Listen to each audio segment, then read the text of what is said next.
જાઓ તપાસ કરતા હોય. હમણાં તો હું આવતો હતો ને અમદાવાદ જનરલ ડબ્બામાં આવતો હતો.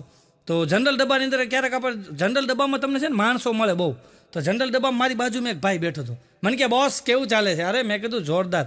મને કે બોસ આમ જો, મેં મારા બાપાને કહી દીધું કે 1 કરોડ રૂપિયા આપી દો મને, કારણ કે એણે જમીન વેચી હતી. મોટાને આપ્યા તો મને આપવા પડે કે, અને મેં મારા બાપાને કીધું 1 કરોડ આપી દો. મારા બાપા 1 કરોડ રૂપિયા આપી દીધા છે.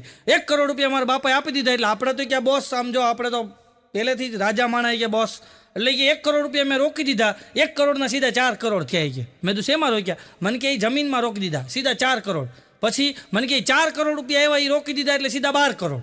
બોસ કે આપણે તો આમ પહેલેથી જ આપણા લોહીમાં જ ધંધો છે કે આપણને ખબર પડે પૈસા ડબલ કેમ કરવા. અને બાપાએ મને કે 1 કરોડ આપ્યા તો બાપાને પાછા આપી દીધા 1 કરોડ. આલ્યો 1 કરોડ પાછા, અને 1 કરોડ મેં બાપાને આપ્યા કે આલ્યો બાપા આ 1 કરોડ રૂપિયા નવા લેંઘા લઈ લેજો. કીધું કરોડના લેંઘા? થોડુંક તો માપ રાખ કીધું. 1 કરોડના લેંઘા લઈ લીધું. અરે મને કે બધું આવી ગયું એમાં, કપડાં બપડા બધું, પડદા બરદા ઘરના બધા હડી ગયા હતા, તો બદલાઈ નાખવાનું એમ. મેં તો એમ બોલ ને, લેંઘા 1 કરોડના લેંઘા હોય. મોટી જ કરવા માટે પછી ક્યાં વાત રહે.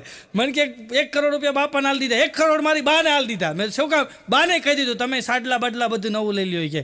બાને 1 કરોડ રૂપિયા હાલ દીધા. અને કે આમ જો 12 કરોડમાંથી કે 3 કરોડ હાલ દીધા, પછી 9 કરોડ રૂપિયા વધી ગયા. આજે કે હું એક સોદા માટે જાઉં છું કે એ સોદો પટી જાય ને કે, એટલે કે 9ના સીધા 16 કરોડ થઈ જાય.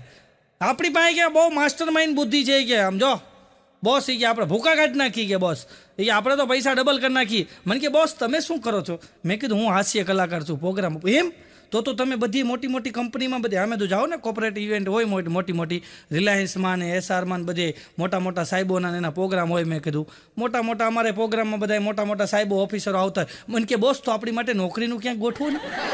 નોકરી આવી ગયો બોલો. મેં કીધું હમણાં તું કરોડની કરતો હતો ને, ઘડીકમાં નોકરી આવી ગઈ. હમણાં એક બાપા મોટી સાહેબ હતા, મોટા સાહેબ, એક બહુ મોટા, બહુ મોટા અધિકારી. એને એક બાપા મળવા ગયા ને, તો ત્યાં બહાર 2-3 જણા ઊભા હોય. એને પહેલાં તમારે પૂછવું, વાત કરવી પડે શું કામ છે. તો બાપાએ ચિઠ્ઠી લખીને આપી કે સાહેબને માલુમ થાય કે તમારું કામ છે, એમ કહીને ચિઠ્ઠી આપીને ઓલો અંદર લઈને ગયો એનો પટ્ટાવાળો. થોડીક વાર પછી પાછો બહાર આવીને કે સાહેબ અત્યારે કામમાં છે.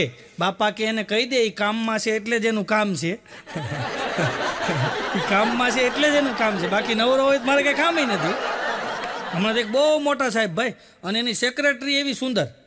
હા તમે સેક્રેટરી જોવો એટલે એટલી સુંદર સેક્રેટરી, એટલી સુંદર. આમ બાજુમાં ઊભી હોય ને, હા, અને સાહેબને આમ જો મજા જ આવ્યા રાખ્યો. અને સાહેબ એસી હોલની અંદર આમ કે ફાઇલમાં સહી કરતા હતા, ઊંધું ગાલીનો ધડ સહી કરતા હતા. સેક્રેટરી કે બોસ એકવાર જોઈ તો લ્યો. એ કે જોયેલી જ છો તું, સુંદર જ લાગશો. એ કે એમ નહીં, ફાઇલમાં જોઈ લે થરડો.